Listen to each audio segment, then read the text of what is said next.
Welcome all of you. Today we are discussing about the sources of Mughal India. The discussion is in our mother tongue Marathi. आज आपण मुघलकालीन इतिहासाच्या साधनांकडे वळणार आहोत.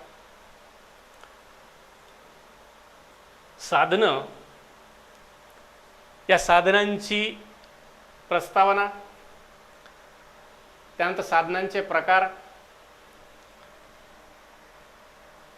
त्यातली लिखित साधनं आणि भौतिक साधनं,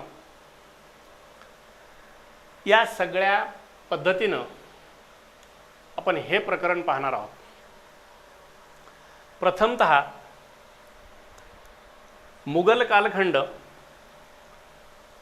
कालखंड याची माहिती आपणास मी यापूर्वीच्या व्हिडिओमध्ये दिलेली आहे. एकूण भारताच्या प्राचीन, मध्ययुगीन आणि आधुनिक इतिहासाची 3 कालखंडामध्ये विभागणी करून जो अभ्यास केला जातो त्याचंही वर्णन केलेलं आहे. त्यामधला जो मुघल कालखंड आहे, हा मुघल कालखंड प्रामुख्याने 1526 पासून ते 1858 पर्यंत असा प्रदीर्घ असा कालखंड आहे. या संबंध प्रदीर्घ कालखंडातला प्रामुख्याने अभ्यासक्रमाला जो भाग आहे तो 1526 ते 1707 पर्यंतचा कालखंड आहे. म्हणजे बाबर, हुमायून, अकबर, जहांगीर, शहाजहान आणि औरंगजेब अशा या 6 मुघल सम्राटांचा कालखंड, त्यांची कारकीर्द ही आपल्या अभ्यासक्रमाला आहे. या कालखंडाच्या इतिहासाची साधनं पाहत असताना ती प्रामुख्याने लिखित आणि भौतिक या 2 प्रकारांमध्ये विभागून अभ्यासली जातात, अभ्यासली गेली. तर यामध्ये प्रथमतः इतिहासाच्या साधनांच्या संदर्भामध्ये सांगत असताना साधनं ही इतिहासाचा आत्मा म्हणत असताना इतिहासाचं अत्यंत महत्त्वाचा असा घटक, इतिहास लेखनाचा अत्यंत महत्त्वाचा घटक मानला जातो. साधनांशिवाय इतिहास लेखन म्हणजे एका अर्थानं कथा किंवा कादंबरी होईल. म्हणजे ग्रीक इतिहासकार, इतिहासाचा जनक ग्रीक इतिहासकार हा इतिहासाचा जनक यासाठी की त्यानं पहिल्यांदा जगाच्या इतिहासामध्ये पहिल्यांदा जे ग्रीसमधील युद्धांचं वर्णन लिहून ठेवलं, ते आधारानं लिहून ठेवलं. आणि म्हणजे त्याला सोर्स किंवा पुरावा जोडलेलं लेखन, या अर्थानं तो इतिहासाचा जनक म्हणून ओळखला गेला. आणि त्यानंतर इतिहासाचं आधारानं लेखन परंपरा सुरू झाली. साधनांचा हा अर्थ आहे. साधनांचा अर्थ सांगत असताना म्हणजे जे पुरावे, जे इव्हिडन्सेस हाताशी धरून किंवा त्यांचा आधार घेऊन गतकाळातील घटनांचं, व्यक्तींचं, कार्याचं, म्हणजे एकूणच गतकाळाचं लेखन केलं जातं. ज्या साधनांच्या किंवा ज्या रिसोर्सेसच्या, ज्या सोर्सेसच्या, इव्हिडन्सेसच्या आधारानं लेखन केलं जातं त्यांना इतिहासाची साधनं असं म्हणतात. इतिहासाच्या साधनांचं महत्त्व किंवा आवश्यकता प्रतिपादित करत असताना, सांगत असताना प्रोफेसर सेनबॉस आणि लँजिलॉस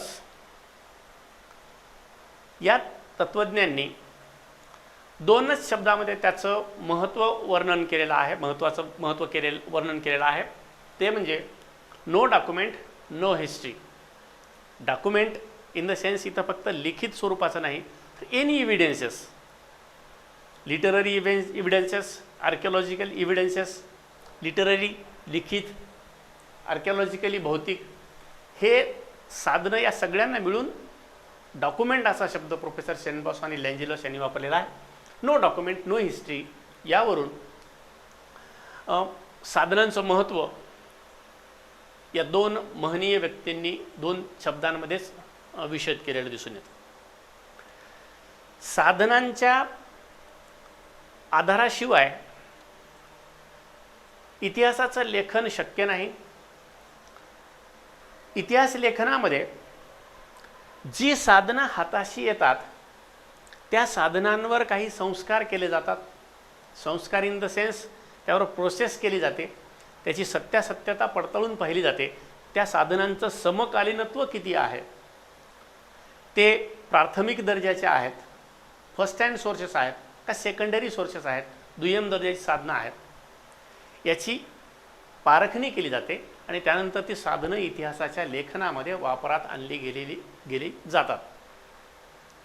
आपण त्यात साधनांची जी खाराखेरी हा शब्द आहे पर्टिक्युलरली, या साधनांची खाराखेरी किंवा साधनांचं सत्यासत्यता पडताळून पाहण्या या विस्तृत भागामध्ये आपण जाणार नाहीत.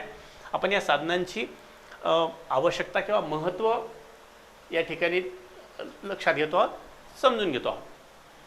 तर राहिला प्रश्न मध्ययुगीन भारतातल्या मुघलकालीन इतिहासाची साधनं, या साधनांची विपुलता जर पाहिली तर मोठ्या प्रमाणामध्ये साधनांची विपुलता दिसून येते मेडिव्हल इंडियन हिस्ट्रीमध्ये. आणि विशेषतः तशी एकूण मध्ययुगीन कालखंडाच्या इतिहासामध्ये लिखित आणि भौतिक स्वरूपात मोठ्या प्रमाणावर साधनं उपलब्ध झालेली आहेत. भौतिक साधनं आजही सुव्यवस्थित आहेत. अगदी प्राचीन कालखंडातली साधनं जशी आहेत तशीच मध्ययुगीन कालखंडातली, म्हणजे खूप अलीकडचा कालखंड आहे, ती साधनं मोठ्या प्रमाणावर उपलब्ध आहेत. भौतिक साधनांची चर्चा करत असताना त्यांच्या संदर्भामध्ये, त्यांच्या स्थितीच्या संदर्भामध्ये आपण बघूयात. लिखित स्वरूपाची साधनं ही प्रिझर्व्ह आहेत, फॉरेनमध्ये प्रिझर्व्ह आहेत, भारतामध्ये देखील ती ज्याला प्रिझर्व्ह इन द सेन्स ज्यांना त्यांची जपून ठेवलेली आहेत, संग्रहित करून ठेवलेली आहेत, सुस्थितीमध्ये आहेत, अशी साधनांची मोठ्या प्रमाणात विपुलता दिसून येते. या साधनांमध्ये जे दोन प्रकार आहेत त्यातला पहिला प्रकार आहे लिखित स्वरूपाची साधनं, लिटररी स्वरूपाची साधनं. लिखित साधनांमध्ये मध्ययुगीन भारताच्या विशेषतः मुघल कालखंडाच्या इतिहासाची साधनं ही वेगवेगळ्या भाषांमध्ये उपलब्ध झालेली आहेत. मुघलांचा कालखंड बाबरापासून ते औरंगजेबापर्यंतचा आपल्या अभ्यासक्रमाला आहे, त्यामुळं या बाबर ते औरंगजेब या कालखंडामध्ये मोठ्या प्रमाणात या कालखंडातली राजभाषा जी आहे ती फारशी आहे.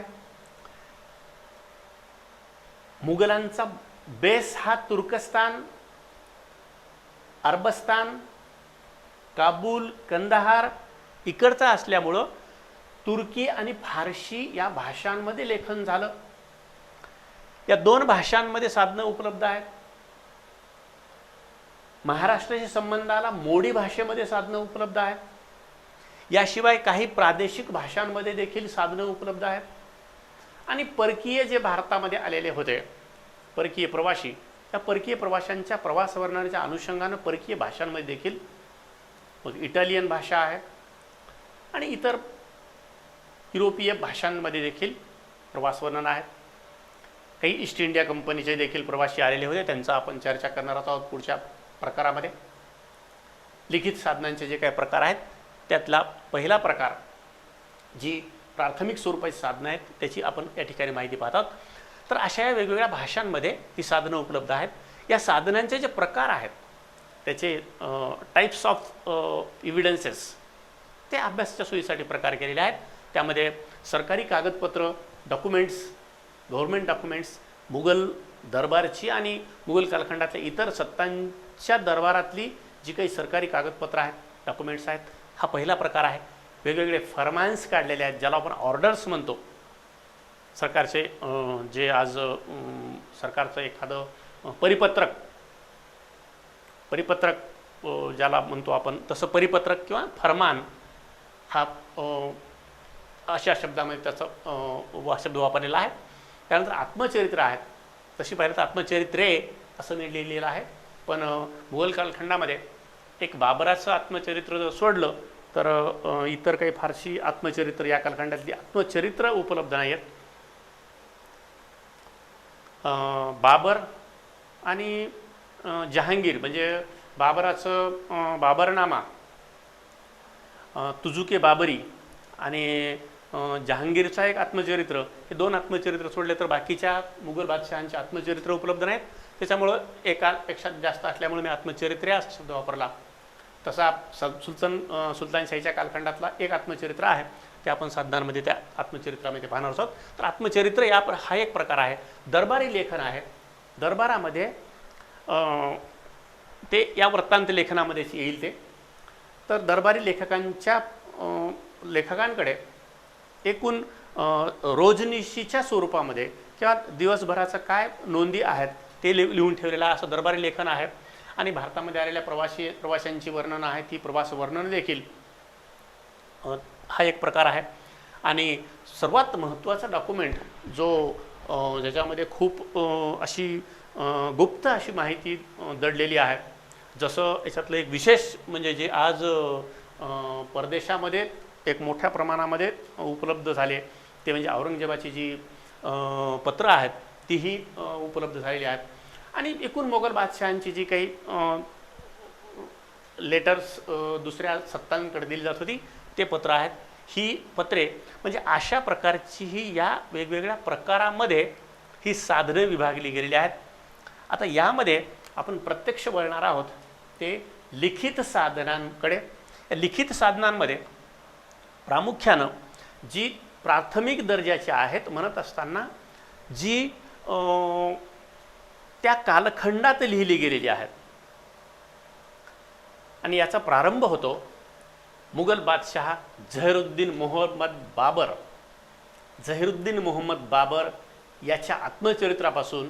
झहिरुद्दीन मोहम्मद बाबर मुघल राजवटीचा संस्थापक, 1526 ते 1530 पुरं 4 वर्षाचं सिंहासन, दिल्लीचं सिंहासन बादशाह म्हणून सांभाळणारा. आणि पुढे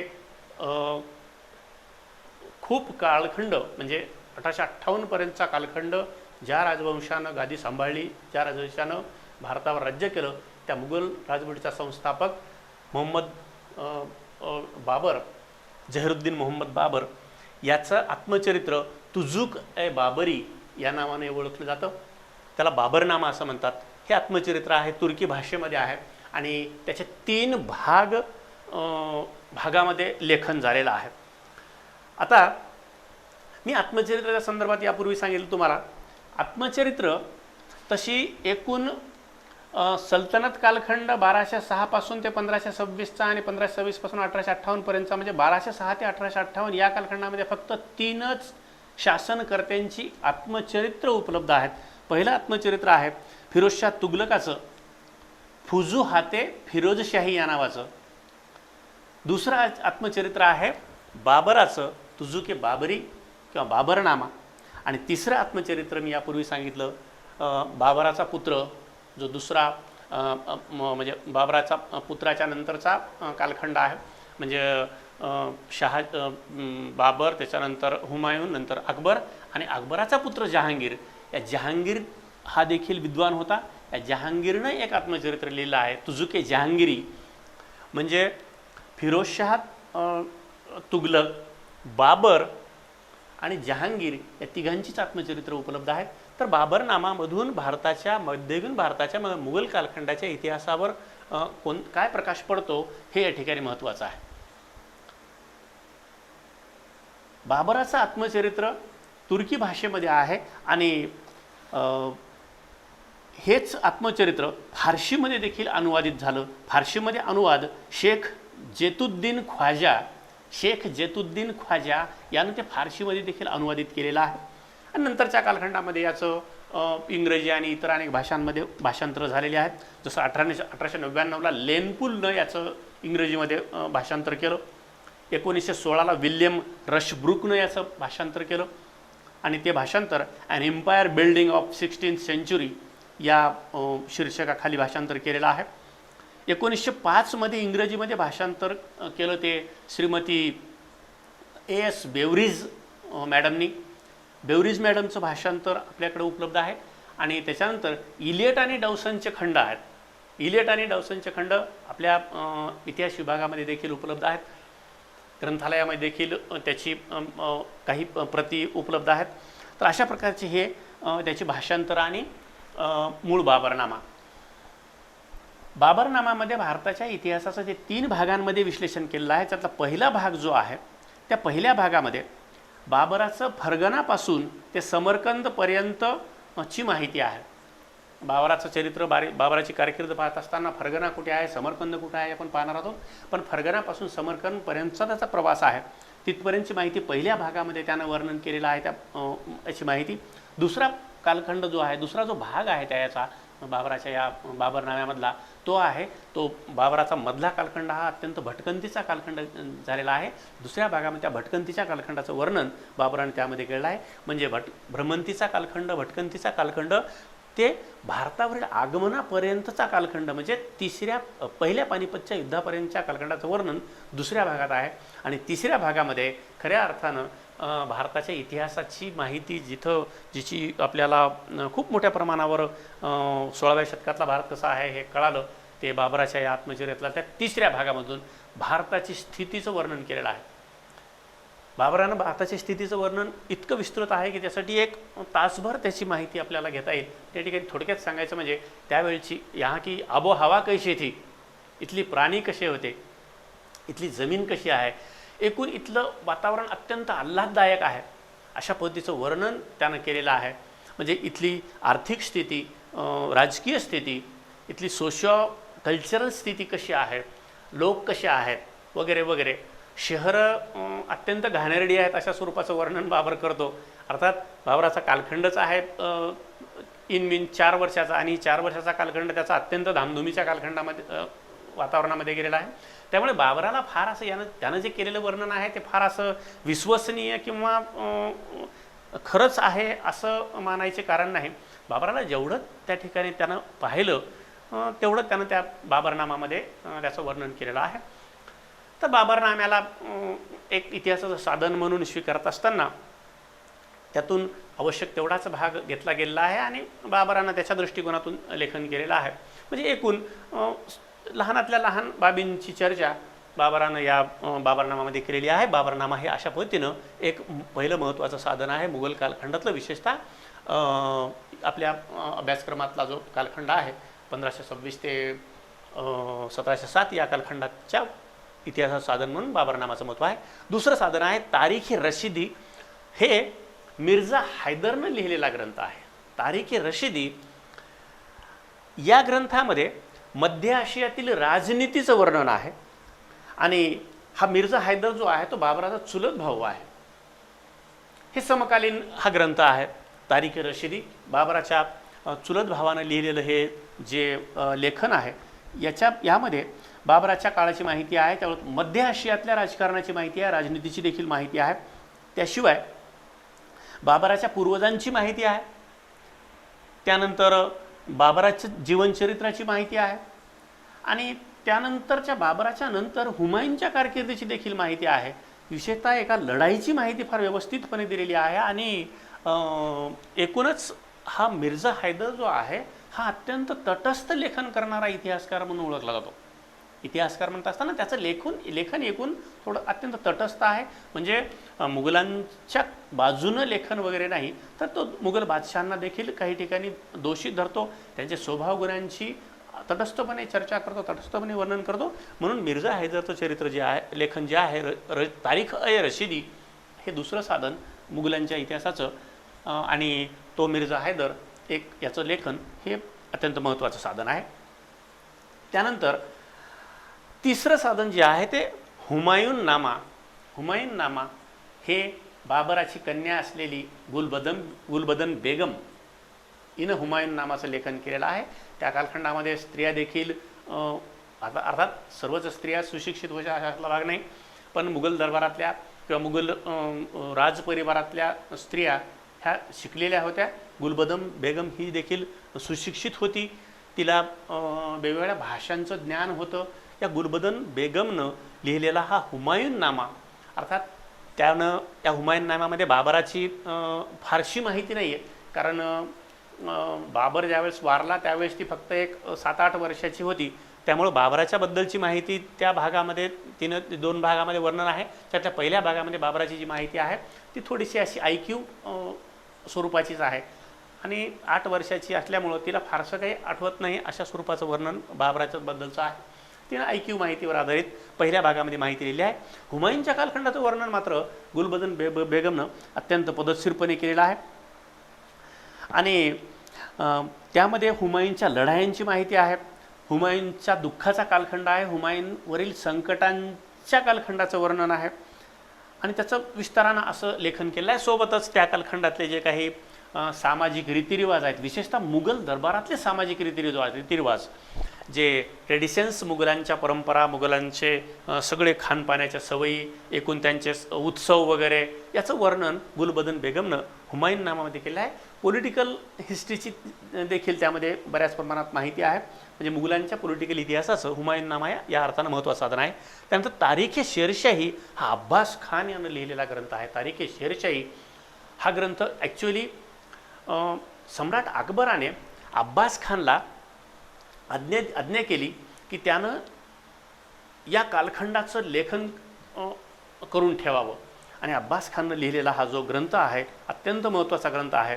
यामध्ये अकबराच्या कारकिर्दीची तर माहिती आहेच, पण अकबराच्या पूर्वी जो हुमायूनचा पराभव करून ज्यानं मुघलांची सत्ता हस्तगत केली होती त्या शेरशाह सुरीच्या कारकिर्दीचं, शेरशाहच्या प्रशासनाची माहिती देखील या ग्रंथामध्ये आहे. तारीख-ए-शेरशाहीमध्ये याशिवाय त्यामध्ये एकूण बाबराच्या कारकिर्दीपासून हुमायूनच्या कारकिर्दीपर्यंतचं देखील वर्णन आहे आणि अकबराच्या कारकिर्दीची देखील माहिती आहे. असा तारीख-ए-शेरशाही हा ग्रंथ. नंतरचा ग्रंथ आहे अकबरनामा. अकबरनामा हा ग्रंथ आणि आईने अकबरी हा ग्रंथ हे 2 ग्रंथ वेगवेगळे नसून अकबरनामा या ग्रंथाचे जे 3 भाग आहेत याचा 3रा भाग म्हणजे आईने अकबरी आहे. ॲक्च्युअली 7 वर्ष अबुल फजलनं हे लेखनाचं काम केलं आणि 1597-98 मध्ये हा अकबरनामा आकारास आला. अकबरनामामध्ये आता या अबुल फजलचा जन्मच मुळामध्ये आग्रा या ठिकाणी झालेला आहे. 1551 मध्ये अबुल फजलचा जन्म झाला आणि नंतरच्या 1551च्या नंतरच्या